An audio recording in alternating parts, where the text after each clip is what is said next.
Hi friends, welcome back to our channel. ఈరోజు మన ఛానల్లో IFB front load washing machine tub clean ఏ విధంగా చేయాలో చూపిస్తా. ఇది ఐఎఫ్బి కంపెనీ వాళ్ళు ఇచ్చిన డీస్కేల్ అప్లియన్స్ డీస్కేలర్. అంటే ఏంటంటే డీస్కేలింగ్ అంటే మనం సాధారణంగా సాల్ట్ వాటర్ ఉప్పు నీళ్ళు వాడుతుంటాం కదా వాషింగ్ మిషన్లకి. అప్పుడు ఏమవుతుందంటే ఎక్కువ రోజులు వాడిన తర్వాత టప్కి కానీ లోపల ఇన్నర్ పార్ట్స్కి కానీ తెల్లగా ఉప్పు లాంటిది పెరిగిపోయి ఉంటుంది. ఇందులో ఇవన్నీ రిమూవ్ చేయడానికి, ఈవెన్ మన స్టీల్ టబ్లో కూడా తెల్లటి మార్క్స్ వస్తూ ఉంటాయి. వాటన్నిటిని రిమూవ్ చేయడానికి ఈ టప్ క్లీన్ వాడుతుంటాం. దీనికోసం మనం ప్రత్యేకంగా ఏం చేయని అవసరం లేదు. ఇందులో టప్ క్లీనింగ్ ఆప్షన్ ఉంటుంది, ఇక్కడ టప్ క్లీన్ ఆప్షన్ ఉంటుంది.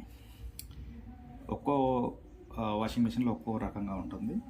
కొన్నిటికి రొటేషన్ డయల్ ఉంటుంది. ఆ డయల్ని అడ్జస్ట్ చేసి ఈ టప్ క్లీన్ దగ్గరికి తీసుకొచ్చి దీన్ని సెలెక్ట్ చేస్తే సరిపోతుంది.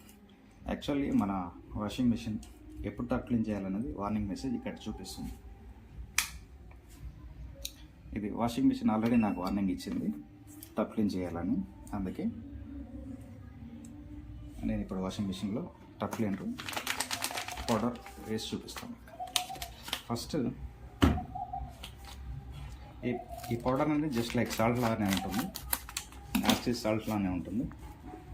ఈ విధంగా దీన్ని మనం సగం డిటర్జెంట్ లిక్విడ్ వేసే దగ్గర,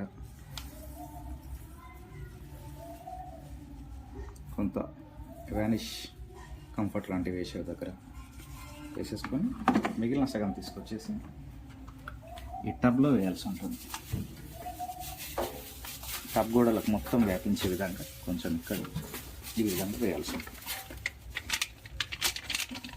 టోటల్ కంప్లీట్గా వేసిన తర్వాత టబ్ని క్లోజ్ చేసేసి వాషింగ్ మెషిన్ ఆన్ చేసి, ఇప్పుడు ఆన్లో ఉంది, దీన్ని సెలెక్ట్ బటన్ ద్వారా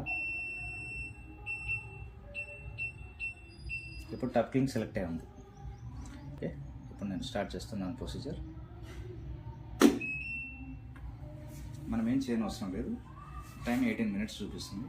18 minutes తర్వాత ఆటోమేటిక్గా టప్ క్లీన్ అయిపోతుంది. వాటర్ని మాత్రం ఆన్ చేసి పెట్టాలి ట్యాప్ని.